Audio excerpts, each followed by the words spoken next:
하겠습니다. 로마서 8장 31절에서 39절입니다. 신약 성경 로마서 8장 31절에서 39절입니다.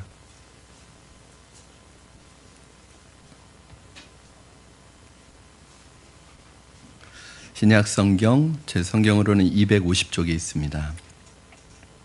로마서 8장 31절에서 39절 말씀을 저와 여러분 한 절씩 교독하시고 마지막 39절은 합독해서 하나님의 말씀을 받도록 하겠습니다. 제가 먼저 봉독하겠습니다. 그런즉 이 일에 대하여 우리가 무슨 말 하리요? 만일 하나님이 우리를 위하시면 누가 우리를 대적하리요?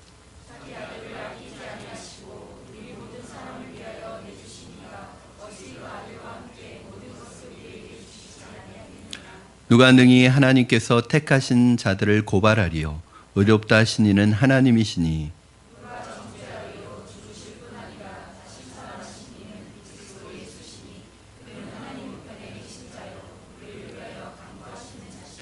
누가 우리를 그리스도의 사랑에서 끊으리요? 환난이나 공고나 박해나 기근이나 적신이나 위험이나 칼이냐?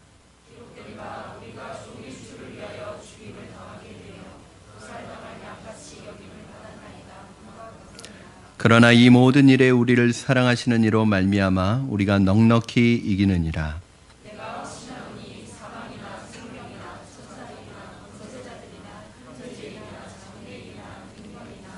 높음이나 깊음이나 다른 어떤 피조물이라도 우리를 우리 주 그리스도 예수 안에 있는 하나님의 사랑에서 끊을 수 없으리라. 아멘. 로마서는 복음의 진수를 담고 있는 성경입니다.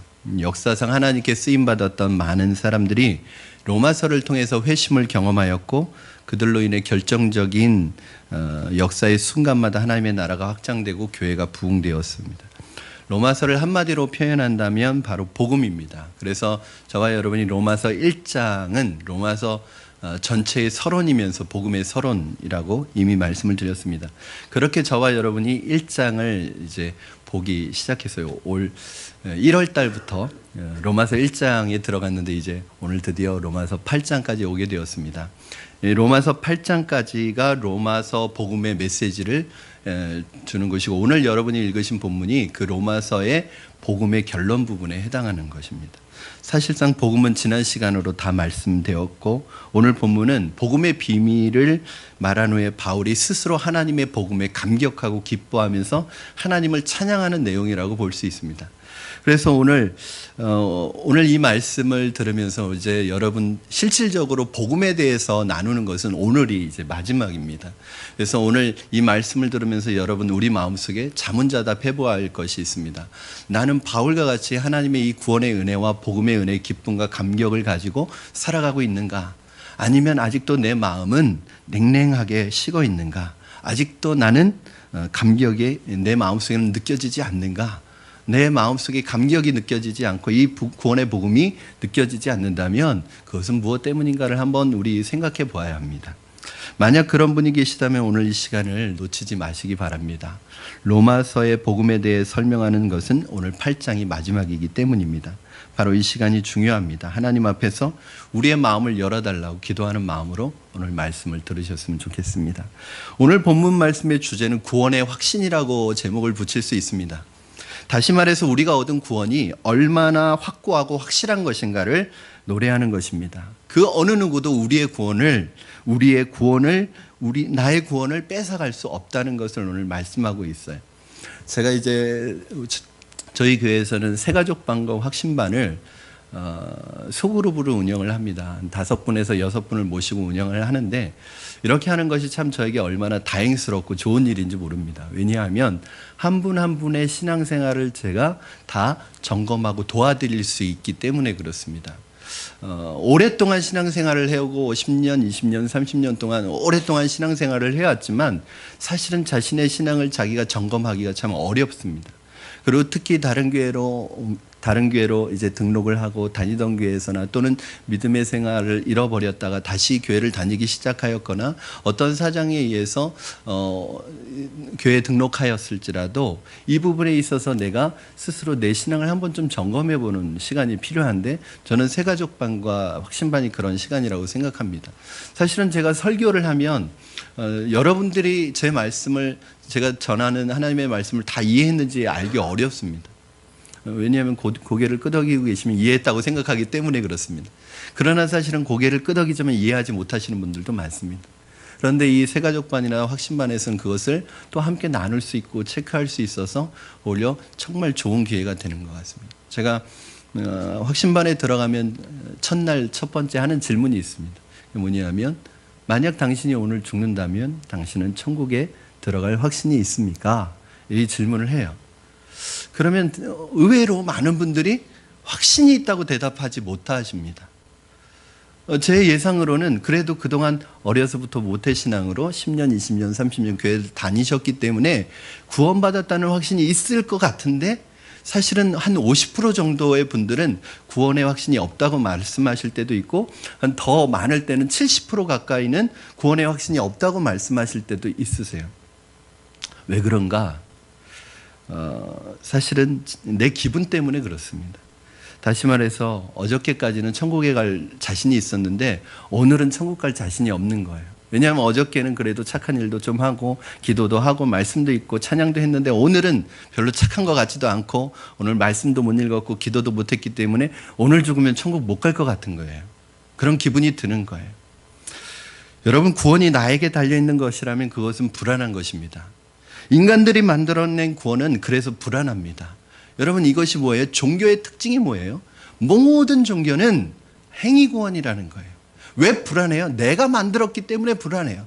내 노력과 내 어떤 선행과 내 행위를 통해서 내가 구원받을 수 있고, 또 내가 그렇게 하지 못하면 구원이 취소될 수도 있고 구원을 잃어버릴 수도 있다고 생각하기 때문에 사람이 얻은 구원은, 사람의 노력으로 얻은 구원은 늘 불안하기 마련이에요. 그것을 어디에 비유할 수 있냐면, 사람이 만들어낸 구원은요, 사람이 만들어낸 종교적인 구원은 촛불과 같습니다. 여러분, 촛불은 불은 붙어 있지만 늘 불안해요. 왜요? 바람이 조금만 불어도 꺼질까 봐 불안합니다. 불은 붙어 있지만 늘 노심초사입니다. 언제 꺼질지 모르기 때문에.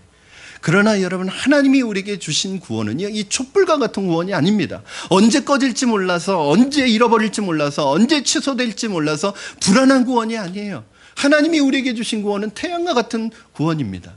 여러분, 태양이 꺼질까 봐, 태양이 빛을 잃을까 봐 두려워하시는 분 계십니까? 불안한 분 계십니까? 왜요?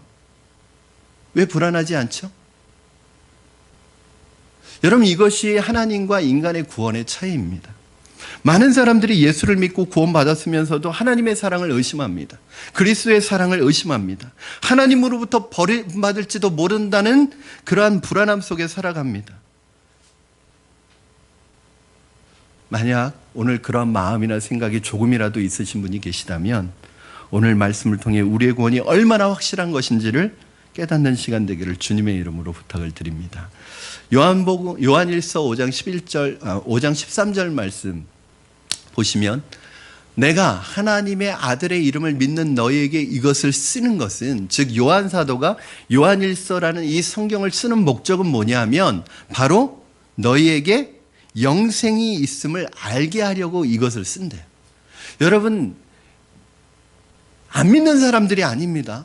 믿는 사람들이고 이미 하나님의 아들의 이름을 믿는 너희에게, 즉 예수님을 믿는 사람들인데도 불구하고 그 안에 어떤 불안함과 염려가 있었냐면, 내가 영생을 받았을까? 내가 구원을 받았을까? 내가 영생을 살아갈 수 있을까라는 두려움이 있는 사람들에게 이 편지를 쓴다는 거예요. 왜냐하면 너희에게 영생이 있음을, 너희가 구원받은 사람이라는 것을 확신시켜주기 위해서 이 편지를 썼다는 거예요.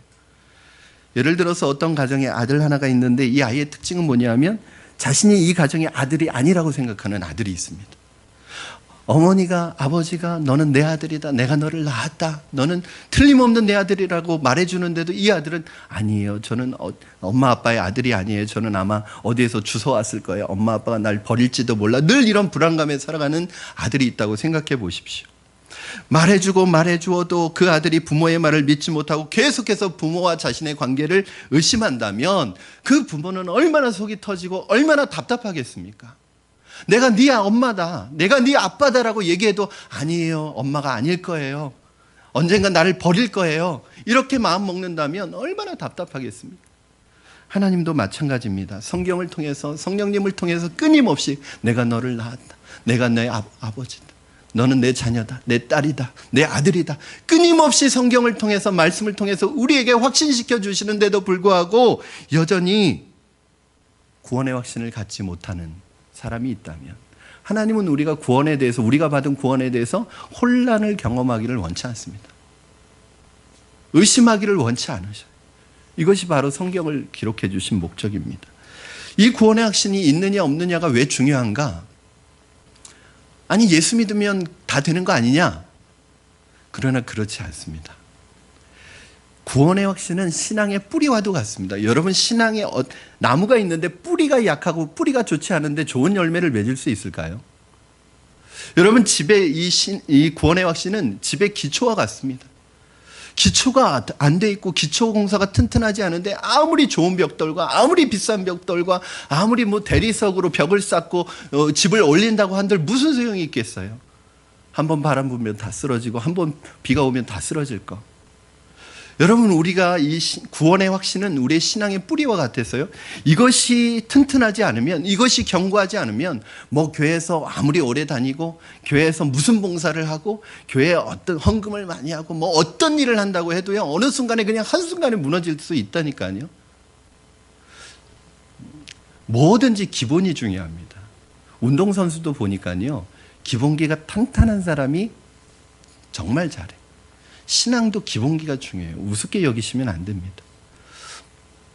우리 주위에 교회 생활을 참 잘했던 사람이 어느 날 갑자기 보이지 않아요. 어느 날 갑자기 실족해버립니다. 초등학교, 중학교, 고등학교를 거치면서, 청년부를 거치면서 회장이라는 회장은 다 해보고 임원이라는 임원은 다 해봤는데 어느 날 교회에서 없어요. 왜 그런가? 구원의 확신이 없기 때문에 그렇습니다. 그래서 우리 교회를 등록하시면 새가족반, 확신반에서 함께 공부하시는 것은 굉장히 유익합니다. 여러분이 신앙의 초신자라서가 아니에요. 나의 구원과 나의 복음에 대해서 다시 한번 점검하고 구원에 대한 기쁨과 열정을 다시 한번 회복하는 시간이 되어야 합니다. 우리가 이 구원의 확신을 잘 다져놓으면 우리의 신앙의 집을 아름답고 멋지게 지어갈 수 있습니다. 여러분 집 좋아하시죠? 좋은 집 좋아하시죠? 저도 좋아합니다.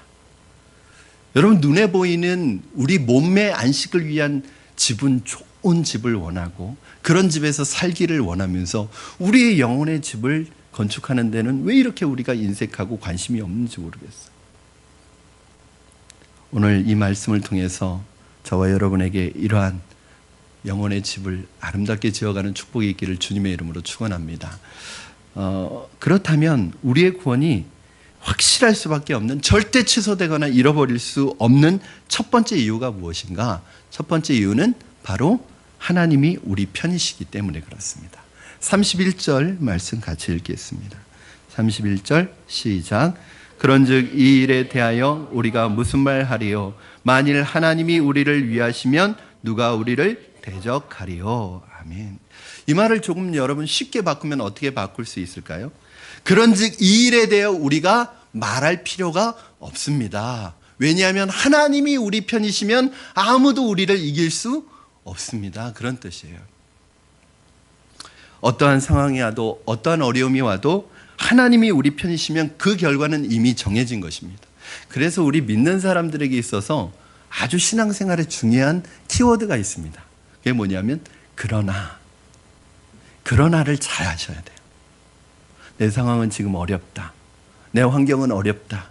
그래서 망할 것 같다. 죽을 것 같다. 힘들다. 고통스럽다. 어렵다. 그러나 하나님이 우리와 함께 하시면, 하나님이 우리 편이시면 우리는 망하지 않는다. 우리는 죽지 않는다. 우리는 패하지 않는다. 우리는 일어날 것이다.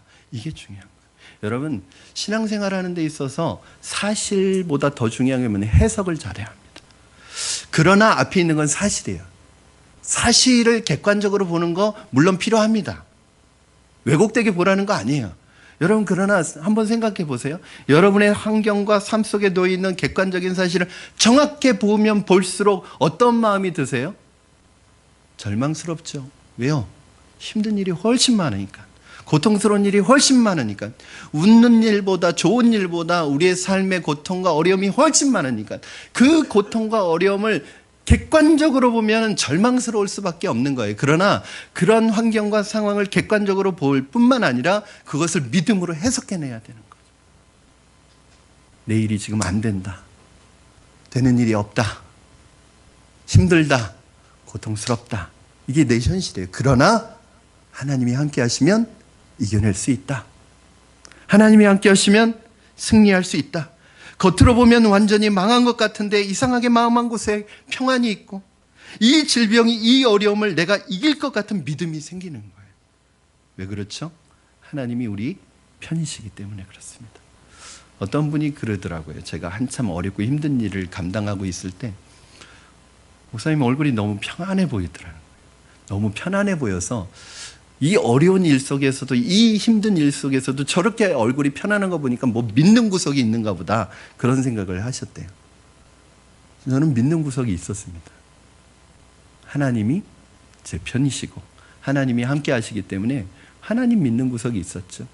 당연히 그 일을 믿음으로 넉넉히 이겼습니다. 사랑하는 여러분, 저는 저와 여러분이 하나님이 저와 여러분의 편이 되심을 믿으시기 바랍니다. 그래서 믿는 사람들은 힘들고 어려운 상황마다 뭘 잘해야 돼요? 그러나 이렇게 하셔야 돼요. 힘들다, 어렵다, 고통스럽다, 안 된다, 여기까지 하시면 안 돼요. 뭐 하셔야 돼요? 그러나 하나님이 나와 함께 계신다. 하나님이 내 편이시다. 나는 일어날 수 있다. 이게 이제 믿음이에요. 여러분, 두 번째는 우리의 구원이 확실할 수밖에 없는, 취소할 수 없는, 잃어버릴 수 없는 이유가 뭐냐? 하나님의 사랑 때문입니다. 우리 32절 말씀 같이 한번 읽어보겠습니다. 시작. 자기 아들을 아끼지 아니하시고 우리 모든 사람을 위하여 내주신 이가 어찌 그 아들과 함께 모든 것을 우리에게 주시지 아니하겠느냐. 아멘. 하나님의 사랑은 어떤 사랑입니까? 자기의 독생자 아들을 내어주신 사랑입니다. 별로 감동이 없으시죠? 왜냐하면 이게 너무 우리가 많이 들었어요. 하나님이 우리를 위해서 아들을 내어주셨다. 이게 엄청난 일이거든요, 여러분. 근데 우리가 너무 많이 들어서 이제는 귀에 익숙해지고 식상해져서 이게 감동이 안 돼요. 이거 생각하면 진짜 엄청난 일 아닙니까? 옛날에 5 아들이 있던 어떤 사람이 절친한 친구 중에 아들이 하나도 없는 친구가 있었답니다. 그래서 어느 날 만나서 이야기를 하다가 이 친구가 너무너무 간곡히 부탁을 했대요. 너무너무 친한 친구인데 자네는 아들이 5이나 되고 나는 아들이 하나도 없지 않느냐, 자식이 하나도 없지 않느냐. 그러니까 자네 아들들 중에 하나만 나한테 보내서 내가 양자로 삼아서 양자로 키울 수 있도록 좀 그렇게 해주면 안 되겠느냐. 근데 이분이 엉겁결에 너무 그 친구가 간절하게 간곡하게 부탁하니까 엉겁결에 자기는 5이나 있으니까 하나 줄 테니 양자로 키워보라고 말했답니다. 집에 와서 얘기하니까 이 부인이 깜짝 놀라고 펄쩍 튀면서 말도 안 되는 소리 했다고 했어요. 그런데 이 친구는 그 친구의 그런 간곡한 부탁을 그냥 흘려보낼 수 없어서 진지하게 고민해 본 거예요. 그래서 5명의 아들이 누워서 잠을 자고 있는데 어느 놈을 줄까 하고 이렇게 고민을 했답니다. 보니까 첫째는 장남이라서 안 되고, 둘째는 5 아들 중에서 제일 똑똑하고 지혜로운 아들이니까 안 되고, 셋째는 제일 잘생겼고 자기를 빼닮아서 안 된다는 거예요. 넷째는 보니까 병약하고 좀 몸이 약해서 남 주기에 불쌍하고, 5째는 막내라서 아직 손이 많이 가기 때문에 안 되고, 결국은 5 아들 중에 남 주기에 안 아까운 아들이 하나도 없다는 거예요. 그때 이분이 순간 성경 구절이 하나 떠올랐대요. 요한복음 3장 16절입니다. 우리 한번 같이 읽겠습니다. 시작. 하나님이 세상을 이처럼 사랑하사 독생자를 주셨으니 이는 그를 믿는 자마다 멸망하지 않고 영생을 얻게 하려 하심이라. 아멘. 아들이 5이나 있어도 그 중에서 남주기에 안 아까운 아들이 하나도 없는 법인데 하나님께서는 우리를 사랑하셔서 하나밖에 없는 독생자를 우리를 위해서 내어주셨다는 거예요. 아무리 누구를 사랑한다고 해도 그 사람 때문에 내 사랑하는 자식을 내어줄 수 있는 부모가 어디 있겠습니까? 내가 아무리 누군가를 사랑한다고 해도 내 아들 죽여서까지, 내 자식 죽이면서까지 다른 사람을 사랑할 수 있는 사람이 어디 있겠습니까? 그래서 이 하나님의 사랑은 우리가 볼 때 이해할 수 없는 사랑이고 우리는 생각할 수 없는 사랑이에요. 우리가 이해할 수 없기 때문에 하나님의 사랑이 크게 느껴지지 않는 거예요. 그래서 찬송가 304장에서는 뭐라고 말하고 있어요? 하늘을 두루마리 삼고 바다를 먹물 삼아도 하나님은 하나님의 사랑 다 기록할 수 없겠네. 땅에 쌓아두어도 다 둘 곳이 없다고 그렇게 얘기해요. 여러분, 하나님의 사랑 이해할 수 없는 사람이에요. 여러분, 아니 우리를 도대체 얼마나 사랑하시기에, 우리가 누구이기에 우리 때문에 당신의 독생자를 죽이면서까지 우리를 사랑하시는가, 우리를 구원하시는가. 이게 웬 은혜이고 웬 사랑입니까? 사랑하는 여러분, 하나님께서 아들을 아끼지 아니하시고 주셨다는 것은 무엇을 의미해요? 독생자를 주셨다는 건 뭘 의미해요? 하나님에게 있어서 가장 소중한 것, 가장 중요한 것을 주셨다는 거예요. 사랑하는 여러분, 여러분은 가장 소중한 선물을 받으신 분들입니다. 여러분 가장 귀한 것을 하나님께 받으신 분들이. 여러분 근데 상식적으로 생각해 보세요. 하나님이 하나님에게 있어서 가장 소중한 것을 우리에게 주셨어요. 아들을 주셨어요. 그 소중한 것을 주신 하나님이 우리에게 아까울 것이 있을까요? 우리에게 아끼는 것이 있을까요? 없죠. 가장 소중한 것을 주었는데, 예를 들어서 만약에 제가 누군가를 너무너무나 사랑해서 어떤 위험에 처해 있는 그분을 위해서 제가 목숨을 버려서 그분을 위해서 제 목숨을 버리면서까지, 희생하면서까지 그분을 도와줬어요. 제 목숨도 아까워하지 않았던 제가 그 사람을 위해서 돈이 아깝겠습니까? 시간이 아깝겠습니까? 왜냐하면 저는 제게 있어서 가장 중요한 목숨까지 주었는데 제게 있어서 더 이상 그분에게 주지 못할 것이 뭐가 있겠어요? 여러분, 하나님은 독생자 예수 그리스도를 여러분에게 주셨고 우리에게 주셨어요. 그 하나님이 우리에게 있어서 주지 못할 것이 무엇이 있겠습니까? 여러분, 이것은 삼척동자라고 해도 다 이해할 수 있는 이치입니다. 우리가 예수 믿기 전에, 우리가 이미 죄인 되었을 때, 우리가 이미 원수 되었을 때 우리를 사랑하셔서 자신을 주신 하나님이시라면 하나님의 자녀가 된 지금은 말해서 무엇하겠습니까? 가장 좋은 것으로 주시지 않겠습니까? 이 커다란 하나님의 사랑에서 우리를 빼앗을 것이 무엇이 있겠습니까? 여러분, 구원 주셨다가 아들을 죽이면서까지 우리에게 구원을 주셨다가 그 구원 뺏어가시겠습니까? 33절, 34절 상반절입니다. 제가 여러분 읽어드리겠습니다. 누가 능히 하나님께서 택하신 자들을 고발하리요? 의롭다 하신 이는 하나님이시니 누가 정죄하리요? 사랑하는 성도 여러분, 우리의 구원이 얼마나 확실한지 아시겠죠? 우리의 구원이 이렇게 확실한데 자꾸 하나님의 사랑을 의심하지 마시기 바랍니다.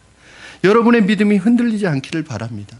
여러분, 하나님의 사랑이 변하지 않는 한, 하나님이 우리를 사랑하고 우리를 구원하시기로 작정하신 그 하나님의 사랑이 변하지 않는 한 우리의 구원도 변하지 않는 거예요. 그러면 여러분 하나 묻겠습니다. 하나님이 사랑이 변할까요? 사랑은 움직이는 거야. 그래서 사랑이 막 다른 사람에게 가. 여러분, 우리는 그럴 수 있지만 하나님의 사랑은 변덕이 없습니다. 하나님의 사랑은 변함이 없습니다. 그러면 하나님의 사랑이 변함이 없다면 우리의 구원도 변함이 없는 거예요. 절대로 변하지 않습니다. 그렇다면 우리의 구원은 변하지 않는다는 사실을 믿으시기 바랍니다. 여러분, 세 번째, 우리의 구원이 확실할 수밖에 없는, 취소되거나 잃어버릴 수 없는 이유가 뭐냐? 그리스도의 사랑 때문입니다. 34절, 35절 상반절까지 읽겠습니다. 여러분이 34절 말씀을 읽어주시기 바랍니다. 시작.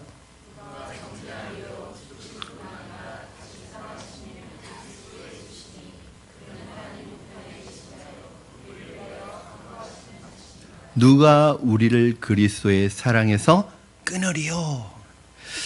여러분, 우리의 구원이 너무나 분명하고 확실한 세 번째 이유는 그리스도의 사랑 때문인데, 그리스도의 사랑은 어떤 사랑이죠? 십자가의 사랑입니다. 자신을 내어주신 사랑이에요. 여러분, 십자가에서 자기를 내어주시고 또 우리를 위해서 내어주시고 우리를 위해서 어떻게 하셨어요? 부활하셨을 뿐만 아니라 지금도 살아계셔서 우리를 위해서 예수님이 중보해 주고 계시는 이 사실을 알 때 여러분 우리의 구원이 취소될 수 있는 구원이겠냐는 것입니다. 여러분 우리 자신을 바라보면 구원은 불확실한 것이 됩니다. 그러나 구원의 근거가 내가 아닙니다. 하나님입니다. 예수님입니다. 우리를 위해 죽으시고 우리를 위해 부활하시고 우리를 위해 하나님 우편에 앉아서 기도해 주시는 예수님을 보고 구원받았다는 것을 믿으라는 거예요. 이게 진리입니다. 여러분 때로는 우리의 언행의 모순이 아직 있다 할지라도 아직 우리의 생활에 비록 실수와 연약함과 죄악이 아직 남아있을지라도 이것 때문에 흔들리지 말고 시종일관 우리의 시선을 주님께 고정해서 주님을 바라보라는 거예요. 여러분 한번 생각해 보세요. 내가 나를 바라보면 구원 받을 것 같아요? 못 받을 것 같아요? 여러분 하루에 여러분에게 몇 번 실망하십니까? 난 왜 이러지 도대체? 난 왜 이렇게 뺏기 못 살지? 나는 왜 이럴 수밖에 여러분 하루에 몇 번 실망하십니까? 저는 많이 실망합니다. 제 자신. 여러분 내 자신을 바라보면 저는 천국하고 거리가 먼 사람이에요. 구원과 거리가 먼 사람이에요. 저 같은 사람이 어떻게 구원받습니까? 여러분 우리 자신을 바라보면 구원은 이루어질 수가 없어요. 내가 비록 연약하고 약할지라도 내가 믿고 의지하는 그 주님을 향해서 우리의 시선을 고정하고 그 주님을 바라볼 때 구원이 완성되는 것입니다. 사랑하는 여러분, 여러분의 기분 때문에 구원을 잃어버렸다고 생각하지 않기를 바랍니다. 여러분 모습 때문에 실망해서 하나님의 자녀가 아니라고 생각하지 않기를 바랍니다. 우리의 구원은 나에게 근거가 있는 것이 아니라 하나님께 있고 예수 그리스도에게 있습니다. 예수님께서 왜 죽으셨습니까? 바로 나 때문입니다. 그럼 예수님이 오늘 본문에 보니까 부활하신 이유가 뭐예요? 우리 때문입니다. 여러분 예수님이 죽으시고 예수님이 부활하신 것이 사실이라면 우리의 구원도 분명히 사실이 되는 거예요. 뿐만 아니라 지금도 하나님 우편에서 우리를 위해서 중보해 주시고 계세요. 여러분 예수님께서 우리를 위해서 중보해 주시고 계세요. 무슨 기도로 중보를 해 주실까요? 예수님께서 우리를 위해서 뭘 중보해 주실까요? 우리가 하나님 나라 가는 그날까지 우리가 믿음에서 흔들리지 않도록 우리의 구원이 완성되도록 우리를 위해서 중보해 주시는데 우리의 구원을 잃어버릴 수 있겠느냐고요. 예수님이 우리를 위해서 죽어주셨고 우리를 위해서 부활하셨고 또 부활하신 그 주님이 지금도 살아계셔서 우리를 위해서 중보해 주시는데 우리에게 주신 그 구원이 잃어버려지겠습니까? 취소되겠습니까? 없어지겠습니까? 흔들릴 수 있겠습니까? 빼앗을 수 있겠습니까? 누가 준 것인데요? 이 구원이 주님이 주시는 것이 확실하다면 이 구원은 절대로 빼앗길 수 없는 것이라는 거예요. 그러므로 여러분 우리의 구원은 빼앗기지 않습니다. 우리의 구원은 잃어버리지 않습니다. 만약 그것이 하나님이 주신 구원이 확실하다면 그 구원은 영원한 것입니다. 여러분 이 사실을 믿으시기 바랍니다. 흔들리지 마시기 바랍니다. 두려워하지 마시기 바랍니다. 그리고 날마다 구원의 기쁨과 감격을 가지고 내가 하나님의 자녀라는 그 정체성과 신분을 가지고 당당하게 살아가시기를 바랍니다. 여러분 하나님의 사랑은 변하지 않습니다. 그리스도께서 또 성령께서 보증이 되어주시고 우리를 위해서 중보해 주시니 이것만큼 우리의 구원이 흔들 수 없는 구원임을 우리는 알 수 있습니다. 그럼에도 불구하고 이 마귀가요 여러분의 그 구원을 흔들려고 한다는 거예요. 여러분 왜 마귀는 정말 우리가 받은 구원이 하나님이 주신 구원이 취소될 수 없고 잃어버릴 수 없고 무효가 될 수 없다면 우리가 한번 예수 그리스도를 믿으면 절대 우리는 하나님의 자녀됨을 잃어버리지 않는데도 불구하고 왜 마귀는 이렇게 우리의 구원을 흔들고 우리를 괴롭힐까요? 공격을 할까요? 마귀가 공격한다고 우리가 하나님의 자녀가 안 되는 건 아니에요. 우리는 하나님의 자녀됨을 잃어버리지는 않아요. 그러나 이렇게 할 수는 있어요. 우리가 하나님의 자녀라는 것을 잃어버리고 하나님과 상관없는 삶을 살아가게 할 수 있어요. 우리의 구원의 확신을 흔들어서 너는 아버지가 없다. 너는 어머니가 없다. 너는 고아다. 그래서 험한 삶을 살아가도록 만드는 거예요. 너는 하나님의 자녀가 아니다 해서 험한 삶을 살아가도록 만드는 거예요. 그래도 주님 나라 가는 그날에 천국에 들어갈 수 있을지 모르겠지만 그 사람이 일생 동안 아무 주님과 상관없는 무의미한 삶을 살아가도록 만드는 것이 사단이 하는 일이에요. 왜요? 왜? 여러분, 왜 사탄은 그렇게 사람을, 구원받은 사람을 흔들어 놓을까요? 여러분, 저는 믿습니다. 구원받은 한 사람은 세상에서 구원받지 못한 사람, 영혼의 무게는 똑같아요. 영혼은 귀한 것이지만 한 사람이 변화되면 이 한 사람이 10,000명의 역할도 할 수 있고 1,000명의 역할을 할 수 있다고 생각해요. 변화된 한 사람의 영향력이라는 건 그렇게 큰 거예요. 엄청난 일들을 해나갈 수 있어요. 하나님께서 사용하시는 사람이 될 수 있어요. 이거 못하게 하는 거죠. 그래서 평생 동안 내가 하나님의 자녀라는 신분과 정체성을 잃어버리고 무의미한 삶을 살다가 방황하다가 돌아온 탕자처럼 하나님 그 아버지께 나중에 돌아오는 탕자가 되도록 하는 거죠. 나중에 돌아오는 것도 귀한 일이죠. 그러나 여러분, 그 젊은 세월, 그 귀한 시간 다 잃어버리고 돌아온다면 얼마나 하나님 앞에서 부끄럽겠습니까? 마귀가 노리는 건 그거예요. 여러분, 내가 예수 믿고 하나님의 자녀가 된 사람이 하나님의 자녀가 안 될 수는 없습니다.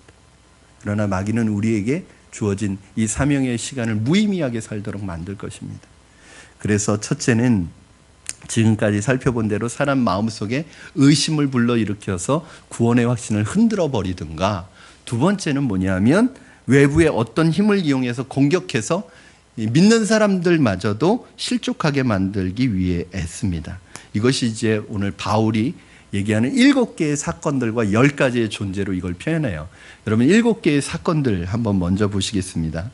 35절에서 36절 같이 읽겠습니다. 시작. 누가 우리를 그리스도의 사랑에서 끊으리요? 환난이나 곤고나 박해나 기근이나 적신이나 위험이나 칼이랴. 기록된 바 우리가 종일 주를 위하여 죽임을 당하게 되며 도살당할 양같이 여김을 받았나이다 함과 같으니라. 아멘. 7개죠. 환난, 곤고, 박해, 기근, 적신, 위험, 칼. 꼭 이 7개만 해당하는 것은 아니고 이런 주를 믿는 것 때문에 당하는 고난을 얘기합니다. 바울은 이미 이러한 고난을 너무 많이 당했어요. 여러분, 그런데 이상한 것은 바울이 이러한 고난을 통해서 깨닫게 된 것, 경험하게 된 것은 무엇이냐면 이 고난을 당할수록 나를 그리스도의 사랑에서 끊을 수 없다는 걸 더 뼈저리게 느끼게 된 거예요.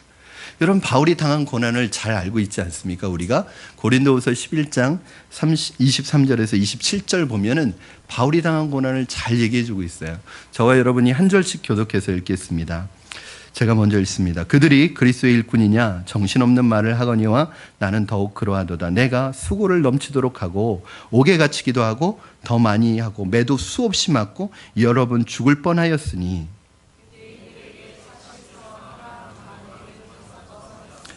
세 번 태장으로 맞고 한 번 돌로 맞고 세 번 파선하고 일주야를 깊은 바다에서 지냈으며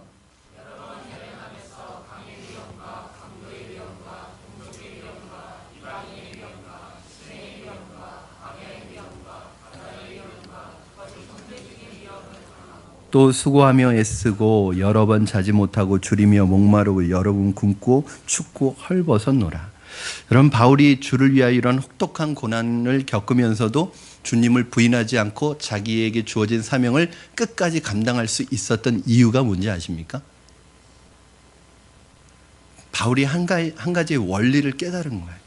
무엇이냐면 바로 고난 속에서 고난을 받으면 받을수록 하나님의 사랑을 그만큼 더 강하게 느꼈기 때문입니다. 여러분, 우리가 사랑하는 만큼 고난 받을 수 있습니다. 그 사람을 사랑하는 만큼 그 사람 때문에 당하는 어려움 견뎌낼 수 있습니다.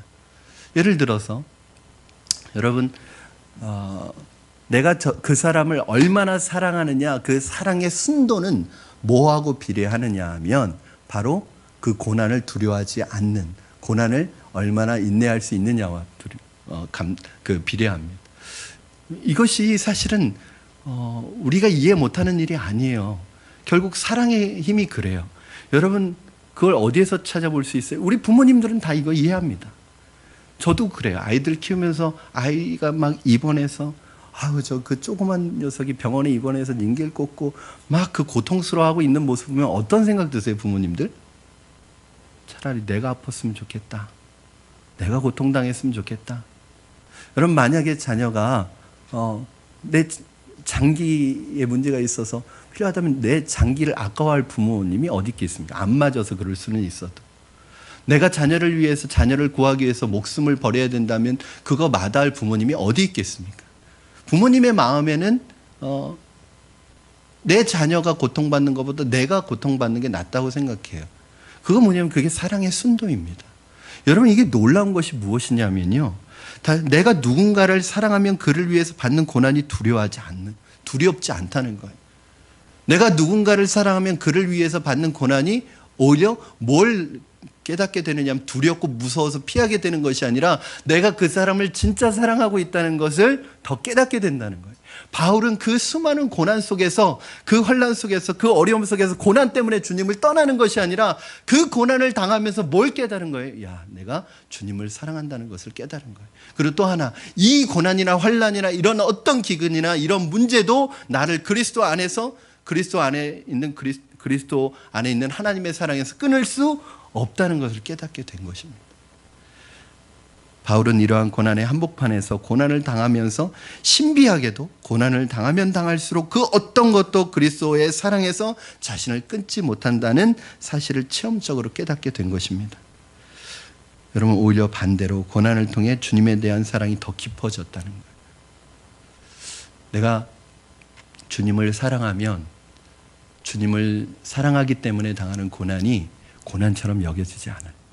우리 부모님들이 자식을 사랑하기 때문에 자식을 위해서 당하는 고난, 자식을 위해서 당하는 욕, 자식을 위해서 당하는 수치 부끄러워하지 않아요. 두려워하지 않아요. 왜 그러냐면 그 사랑의 순도를 얘기해 주는 것이기 때문에 그렇습니다. 여러분, 37절 말씀 한번 같이 읽겠습니다. 이것이 이제 오늘 결론이에요. 여러분, 같이 한 목소리로 힘있게 읽겠습니다. 시작. 그러나 이 모든 일에 우리를 사랑하시는 이로 말미암아 우리가 넉넉히 이기느니라. 아멘. 여러분, 여기도 나오잖아요. 그러나 이게 중요하다니까요. 환난이나 기근이나 핍박이나 이런 것이 앞에 있는 거, 이게 사실이에요. 예수 믿는 가운데 이런 어려움이 있는 게 사실이에요. 그러나 해석이 중요하다니까요. 그리스도의 우리를 사랑하시는 하나님의 그 사랑으로 말미암아 우리가 넉넉히 이기는. 여러분, 하나님의 자녀에게는 패배가 없습니다. 지금은 지는 것 같아도, 지금은 어려운 것 같아도 영원한 패배나 영원한 실패는 없습니다. 왜 그렇습니까? 우리의 싸움은 우리가 싸우는 것이 아니라 하나님이 싸우는 거예요. 다른 말로 하면 하나님이 우리와 함께 하시는 싸움이기 때문에 절대로 질 수 없습니다. 절대로 질 수 없습니다. 이 모든 일에 우리를 사랑하시는 이로 말미암아 하나님이 여러분과 함께 하십니다. 고난의 순간에, 환난의 순간에, 위험의 순간에, 헐벗고 굶주린 그 순간에, 남에게 알지 못하는, 남에게 말할 수 없는 큰 고통의 눈물을 흘리는 그 순간에 우리의 주인 되신 하나님이 우리와 함께 하심을 여러분 믿으시기 바랍니다. 주님이 함께 하시니까 어떻게 될까요? 우리가 넉넉히 이기느니라. 넉넉히. 겨우 간신히 이기느니라가 아니라, 겨우겨우 이기느니라가 아니라 넉넉히 이기느니라. 이 넉넉히 이긴다는 말의 원래 뜻은 뭐냐면 상대가 없다는 뜻이에요. 즉 대적할 상대가 없다는 거예요. 다른 말로 하면 천하무적이라는 거예요. 여러분, 하나님이 여러분과 함께 하시면 하나님, 여러분을 사랑하시는 그 하나님의 사랑으로 말미암아 여러분에게는 더 이상 여러분을 상대할 대적이 없습니다. 여러분을 이길 수 있는 대적이 없습니다. 그럼 뭐에 이미 경기는 끝난 거죠. 여러분은 칠 수 없습니다. 심지어는 지금 당하고 있는 어려움, 지금 당하는 고통, 지금 흘리는 눈물까지도 여러분 합력하여 선을 이루실 줄로 믿습니다. 여러분, 38절, 39절 말씀 같이 읽겠습니다. 시작. 내가 확신하노니 사망이나 생명이나 천사들이나 권세자들이나 현재일이나 장래일이나 능력이나 높음이나 깊음이나 다른 어떤 피조물이라도 우리를 우리 주 그리스도 예수 안에 있는 하나님의 사랑에서 끊을 수 없으리라. 아멘. 이 10가지 존재를 구체적으로 여러분에게 다 설명하기는 어렵습니다. 제가 몰라서가 아니라 설명해 드릴 수는 있는데 시간이 부족합니다. 그러나 여기 10가지가 뭐냐, 그건 별로 중요하지 않아요. 여기 10가지가 말하는 것이 뭐예요? 천상과 지상과 온 우주적 모든 이 세상에 존재하는 것이나 이 세상이 아닌 다른 곳에 존재하는 그 어떤 것이라도 하나님의 사랑에서 저와 여러분을 끊어낼 수 있는 것이 아무것도 없다는 것을 설명하기 위한 것입니다. 1930년대에 있었던 일입니다. 미국의 대공황이 있을 때 한 21세 한 청년이 더 이상 너의 학비를 댈 수 없다는 아버지의 편지를 받습니다. 그리고 대학교 2학년 다니던 학교를 중퇴하고 보험회사에 들어가서 보험 세일즈를 합니다. 이 청년은 원래 바리톤의 이 저음을 가지고 있는, 그래서 교회에서도 참 찬양을 잘하는 그런 청년이었는데 어느 날 우연히 MBC 방송국의 알렌이라는 이 PD를 만나고 그 사람에게 눈에 띄게 됩니다. 그리고 얼마 후에 전국으로 방송되는 무대에서 1,500명이 모이는 관객들 앞에서 가라 모세여라는 흑인 연가를 부르게 되는데, 뭐 이게 오늘날처럼 무슨 어떤 오디션 프로그램에서 전국으로 방송되는 그 방송에서 히트를 치게 됩니다. 그래가지고 갑자기 엄청난 인기를 얻습니다. 그래서 이 PD가 와서 이 방송국이 고정 출연을 제의합니다. 엄청난 어떤 그런 계약금과 어떤 물질과 명예를 보장하겠다는 약속을 하면서 우리 고정 출연을 제안합니다. 월급도 제대로 못 받는 그때 안정된 출세의 길이 보장되었던 거예요. 그는 너무 기쁘고 즐거웠지만 집으로 돌아오는 길에 마음 한켠이 불편했습니다. 왜냐하면 어머니 때문이었습니다. 어머니가 늘 아들이 하나님의 일을 하기 원했습니다. 그래서 그 아들을 위해서 10년간 어머니가 이 아들이 하나님의 일을 할 수 있도록 위해서 기도하고 있었기 때문입니다. 아들이 이야기를 듣고 어머니가 아들에게 시 한 편을, 평상시에 자기가 지어놨던 시 한 편을 이렇게 주었답니다. 그래서 그 어머니가 준 시를 읽는데 그 시의 내용이 여러분 이런 내용이었습니다. 주 예수보다 더 귀한 것은 없네. 이 세상 부귀와 바꿀 수 없네. 영죽을 내 대신 돌아가신 그 놀라운 사랑 잊지 못해. 세상 즐거움 다 버리고 세상 자랑 다 버렸네. 주 예수보다도 귀한 것은 없네. 예수밖에는 없네. 이 어머니가 주어진 시를 읽어 내려가는데 한편으로는 충격이었고 한편으로는 성령 충만함이 임하는 것을 느낄 수 있었습니다. 그는 피아노 앞에 앉아서 이 어머니가 자기에게 준 이 시의 곡을 입히기 시작했는데, 그렇게 해서 완성된 곡이 여러분 찬송가의 94장 주 예수보다 더 귀한 것은 없네라는 이 찬송가가 탄생이 되었습니다. 눈물을 흘리면서 이 노래를 부른 뒤에 방송국에 찾아가서 정중하게 그 자리를 거절합니다. 그 후로 그는 찬양하는 복음성가 가수가 되었고, 여러분이 잘 아시는 빌리 그레함 전도단에 들어가서 그 전도 집회에서 이 찬양을 부르기 시작했습니다. 그런데 놀라운 것은 이 사람이 그 전도 집회에 말씀을 전하기 전에 이 찬양을 부르면, 말씀을 전한 후에 이 찬양을 부르면 그동안 돈에 빠져서, 그동안 쾌락에 빠져서 타락했던 수많은 사람들이 주님께 나오는 역사를 경험하게 되었습니다. 이 사람이 바로 조지 베벌리 쉐어라는 사람입니다. 쉐어는 젊은 나이에 출세와 영광의 길을 거부하고 복음 전도자의 길을 선택했습니다. 그의 집회 때마다 이 찬송가를 부르며 수많은 사람들이 은혜를 받았습니다. 여러분, 예수님 때문에 어떤 사람은 건강을 잃기도 하고, 어떤 사람은 직장을 잃기도 하고, 어떤 사람은 좋은 자리를 잃기도 하고 희생하고 손해봅니다. 여러분은 예수님 때문에 무엇을 이루셨습니까? 얼마만큼, 소유하는 만큼이 믿음이 아니라 얼마만큼 포기할 수 있느냐가 믿음입니다.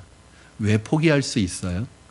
내가 가지고 있는 것이 더 소중하고 가치 있는 것이기 때문에 그것에 대한 대가를 치르는 것입니다. 주님의 일을 하면서 돈 받으려고 하지 마십시오. 돈과 명예와 칭찬과 인기를 따라서 움직이지 마시고 여러분 저에게 주신 사명을 따라 움직이는 여러분 되기를 바랍니다. 말씀을 정리합니다. 예수님의 사랑은 우리의 죄를 녹여주셨고, 우리의 상처를 치유해 주셨고, 우리의 좌절과 절망을 회복시켜 주셨습니다. 누가 이 그리스도의 사랑에서 우리를 끊을 수 있겠습니까? 누가 그리스도의 사랑에서 이 사랑을 막을 수 있겠습니까? 그분의 사랑은 십자가 사랑입니다. 십자가의 사랑을 깨닫는 자마다 참된 구원을 얻은 자요, 세상을 이긴 자요, 승리한 사람입니다. 오늘 저와 여러분 안에 이 구원의 확신과 구원의 은혜와 기쁨과 감격이 흔들리지 않는 믿음으로 주어지는 시간 되기를 주님의 이름으로 축원합니다. 이 시간 우리 같이 함께 찬송하고 기도했으면 좋겠습니다. 주 예수보다 더 귀한 것은 없네. 이 세상 부귀와 바꿀 수 없네. 영죽을 내 대신 돌아가신 그 놀라운 사랑 잊지 못해. 우리 이 시간 우리의 믿음의 고백으로 함께 찬양하도록 하겠습니다.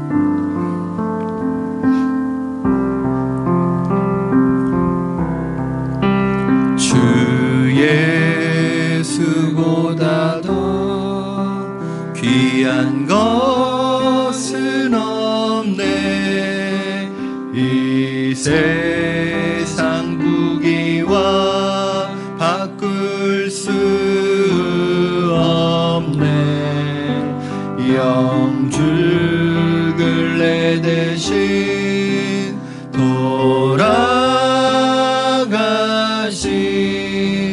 그 놀라운 사랑 잊지 못. 세상 즐거움 다 버리고 세상 자랑 다 버렸네.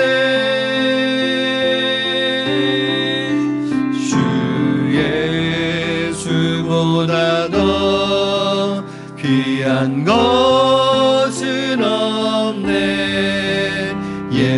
예수밖에는 없네. 주 예수보다 더 귀한 것은 없네. 이 세상 명예와 바꿀 수 없네. 이전에 즐기던 세상 일도 주 사랑하는 마음 맺지. 아멘. 세상 즐거움 다 버리고 세상 자랑 다 버렸네. 주 예수보다 더 귀한 것은 없네. 예수밖에는. 우리 마지막으로 주 예수보다 더 귀한 것은 없네. 주 예수보다 더 귀한 것은 없네. 이 세상 행복과 바꿀 수 없네. 유혹과 핍박이 몰려와도 주 섬기는 내 맘 변치 못. 세상 즐거움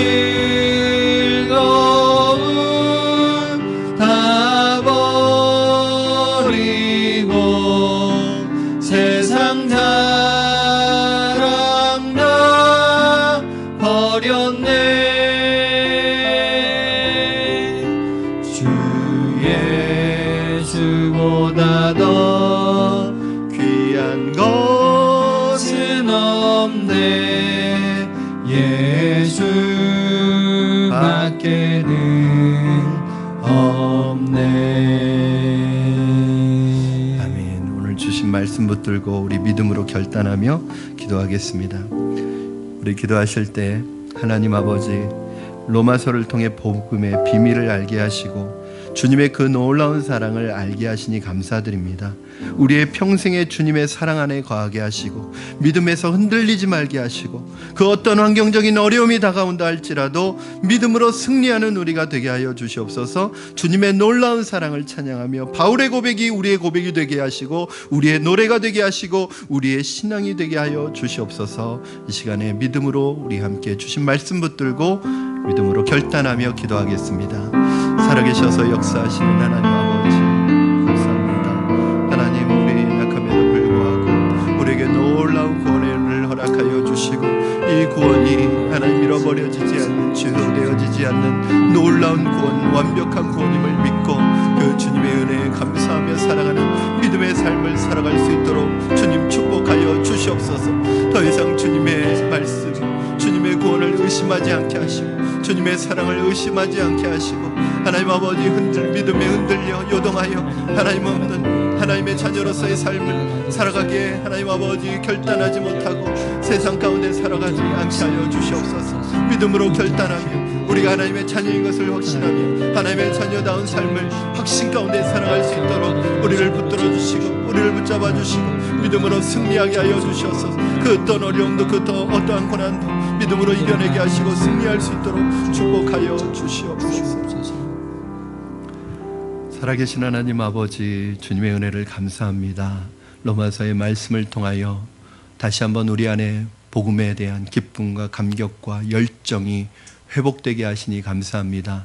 주신 하나님의 은혜와 하나님의 구원의 이 귀한 선물, 하나님 그 선물, 하나님 우리 평생을 갚아도 갚을 수 없지만 하나님의 자녀된 우리들 평생을 주님의 자녀로서의 삶을 아름답게 살아가게 하시고 더 이상 믿음에 흔들리지 않게 하시고 하나님의 자녀됨을 의심하지 않게 하여 주시고 믿음으로 승리하는 삶을 살아갈 수 있도록 축복하여 주시옵소서. 어떠한 어려움과 어떠한 환난이 우리에게 온다 할지라도 어떠한 눈물과 어떠한 고통의 시간들이 있다 할지라도 하나님이 우리와 함께 하시고 하나님이 우리의 편이 되어주시기 때문에 넉넉히 이기게 하여 주시고 넉넉히 승리하는 우리가 되도록 축복하여 주시옵소서.